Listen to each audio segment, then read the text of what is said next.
सुप्रभात। मैं कनिका गोयल एक बार पुनः आप सभी के मध्य उपस्थित हूँ।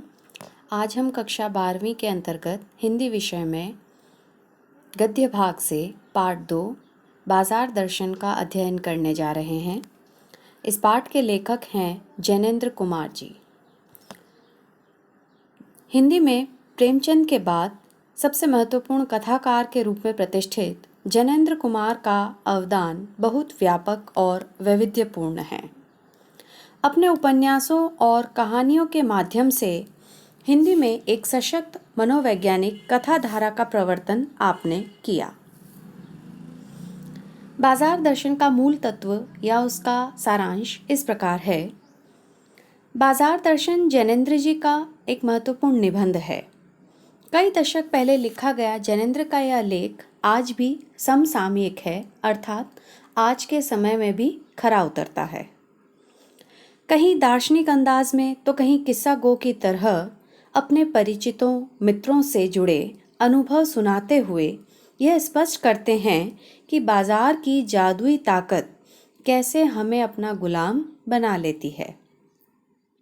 अगर हम अपनी आवश्यकताओं को ठीक ठीक समझ कर बाजार का उपयोग करें तो इसका लाभ उठा सकते हैं, लेकिन अगर हम ज़रूरत को तय कर पाने की जगह उसकी चमक दमक में फंस गए तो वह असंतोष, तृष्णा और ईर्ष्या से घायल कर हमें सदा के लिए बेकार बना सकता है। कहानी की शुरुआत होती है जिसमें एक छोटी सी कहानी लेखक ने बताई है इस निबंध में कि लेखक के एक मित्र बाजार गए और बाजार से लौटने पर हाथ में बहुत से बंडल थे। लेखक ने पूछा, यह क्या? तो मित्र ने सारा सामान खरीदने का दोष अपनी पत्नी पर डाल दिया। लेखक ने कहा, इतना सामान? तो मित्र ने सामने मनी बैग फैला दिया। मित्र ने कहा, यह देखिए, सब उड़ गया, अब जो रेल टिकट के लिए भी बचा हो। यानी उनके मित्र के पर्स में जितना भी पैसा था, जितना भी वो रुपया लेकर के बाजार गए, वो सारा रुपया पैसा वो खर्च करके आए थे। लेखक कहते हैं कि यह तो सत्य है कि आदि काल से यानी प्रारंभिक समय से पति से पत्नी की प्रमुखता प्रमाणित है और स्त्री माया जोड़ने के बारे में प्रसिद्ध है। लेकिन लेखक का मानना है कि उसके मित्र ने अपनी कमी या अपनी गलती छुपाने के लिए पत्नी का सहारा लिया, पत्नी की ओट ली। असल में तो सामान खरीदने के पीछे जो मुख्य तत्व है वह है मनी बैग, और मनी बैग यानी पैसे की गर्मी। पैसा पावर है और उस पावर को दिखाने के लिए अगर मकान, कोठी, माल असबाब ना हो तो पैसे का महत्व नहीं रह जाता। परचेजिंग पावर अर्थात सामान खरीदने की ताकत ही पैसे का असली उपयोग है। लेखक के मित्र ने भी सामान जरूरत की तरफ देखकर नहीं खरीदा, बल्कि अपनी परचेजिंग पावर के अनुपात में खरीदा। लेखक कहते हैं कि इस सिलसिले में एक और महत्व का तत्व है, वह है बाजार। क्योंकि बाजार ग्राहकों को आमंत्रित करता है और जैसे कहता हो, आओ मुझे लूटो और लूटो, सब भूल जाओ, मुझे देखो, मेरा रूप और किसके लिए है, मैं तुम्हारे लिए हूँ। नहीं कुछ चाहते हो तो भी देखने में क्या हर्ज है, अजी आओ भी। तो इस प्रकार मानो बाजार एक मूक निमंत्रण हम सभी को देता है।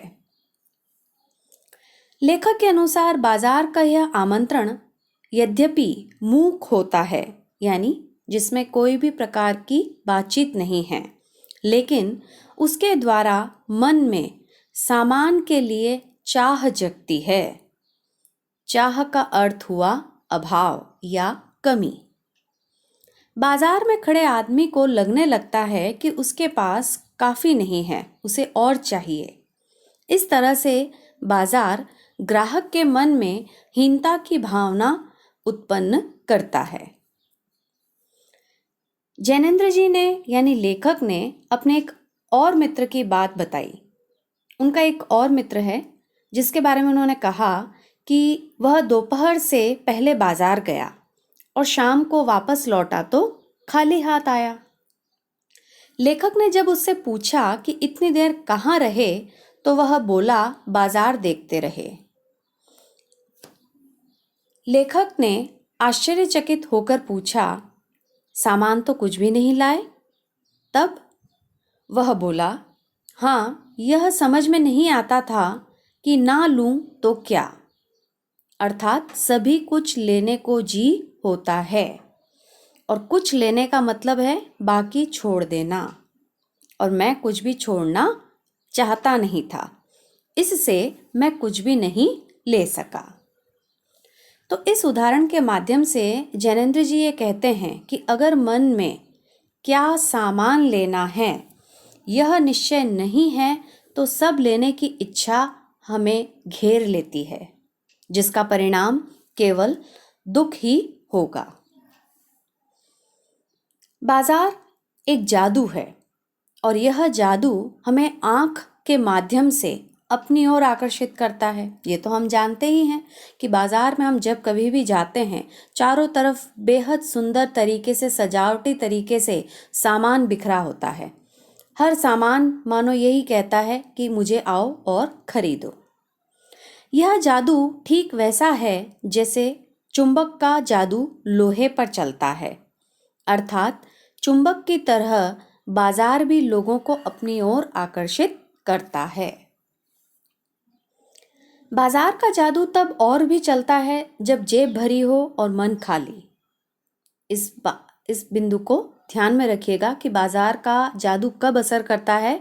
उस समय जब इंसान के पास मनी बैग की गर्मी है, उसके पास उसकी जेब भरी है, उसके पास अथाह मात्रा में पैसा है, लेकिन उसका मन खाली है। अर्थात उसके मन में कोई लक्ष्य नहीं है, उसे इस बात का एहसास नहीं है कि उसे आखिर खरीदना क्या है। ऐसे में बाजार का जादू सबसे ज़्यादा चलता है। यहाँ मन खाली होने से लेखक का अर्थ है ग्राहक का अपनी ज़रूरत के सामान के प्रति निश्चित ना होना, और वह फिर लेखक के पहले मित्र की तरह जेब भरी होने पर बिना वजह बाजार से सामान खरीद लेता है और बाद में पछताता है। अमूमन हम देखते हैं ये बहुत से लोगों की ये आदत होती है कि अगर पैसे की पावर उनके पास है तो जब वे बाजार जाते हैं तो वे आवश्यकता से अधिक सामान खरीद लाते हैं। यह तो स्पष्ट ही है कि सामान खरीदने से चाहे थोड़ी देर मन के स्वाभिमान को अच्छा लगता हो, लेकिन कुछ ही देर बाद सामानों का बहुतायात होना यानी अत्यधिक मात्रा में होना पछतावे का ही एक कारण बनता है। बाजार का जादू उन पर भी चलता है जिनका मन भरा ना हो, अर्थात मन खाली हो और जेब भी खाली हो।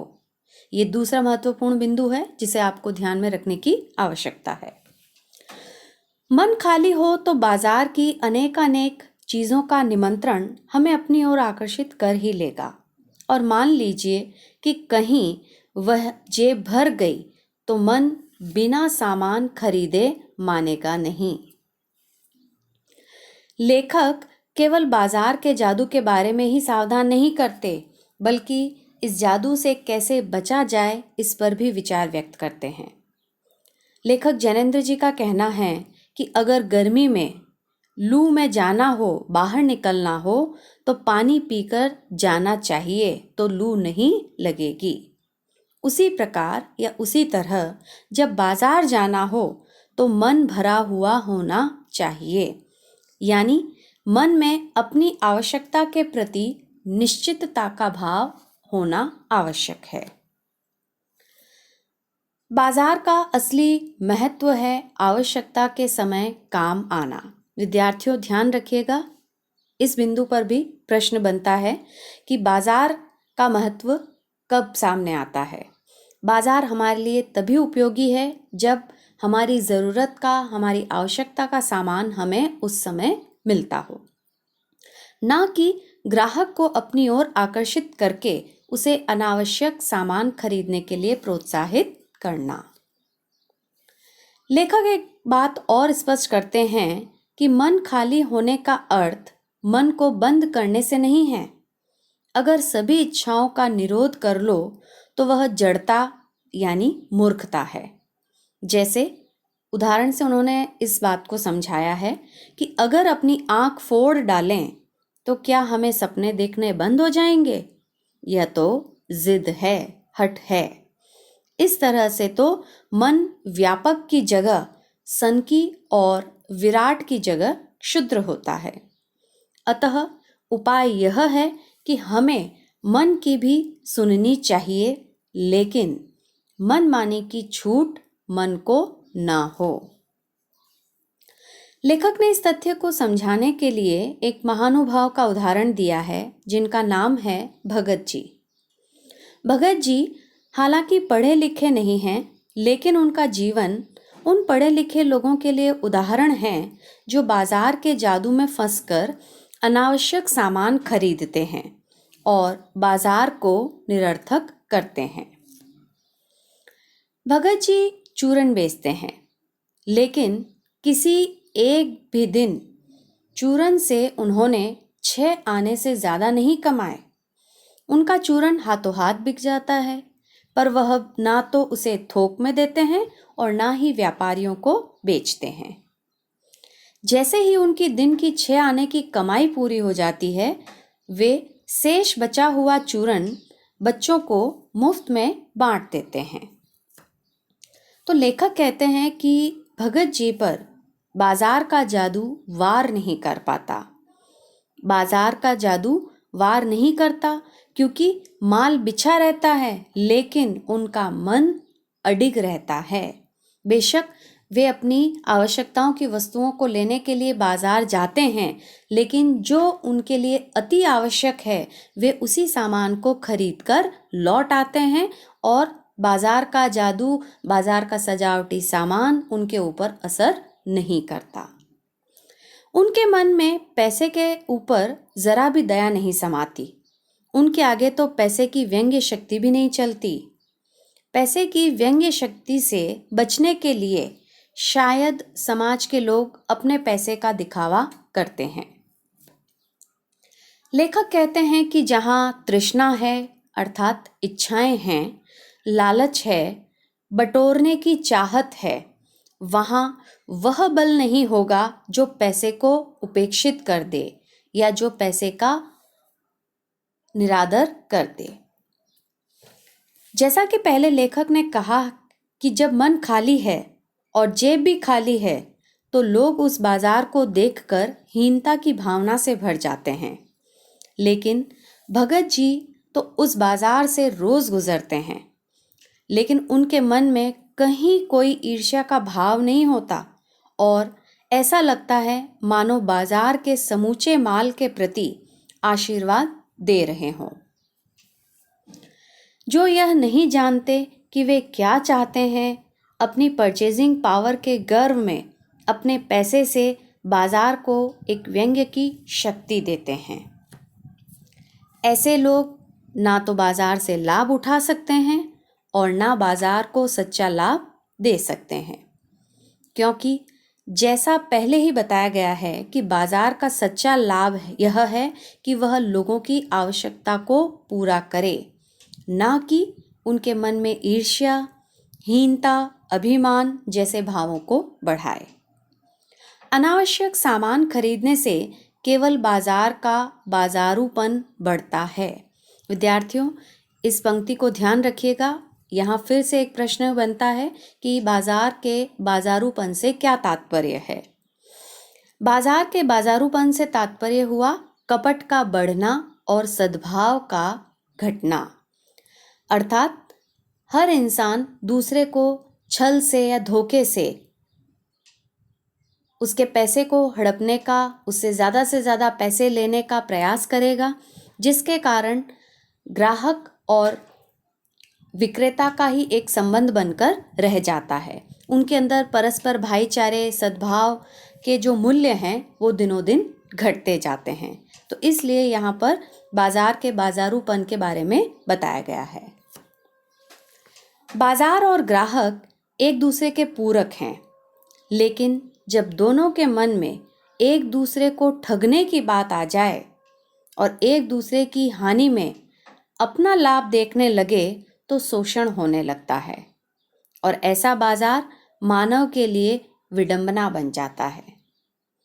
इसीलिए लेखक ने अंत में कहा है कि ऐसा अर्थशास्त्र अनीति शास्त्र बन जाता है। तो उम्मीद करती हूँ कि आपको बाजार दर्शन पाठ का ये सारांश काफ़ी हद तक समझ में आ गया होगा। शेष भाग अपनी विषय वस्तु को पढ़ कर के और बेहतर समझने का प्रयास करें। धन्यवाद।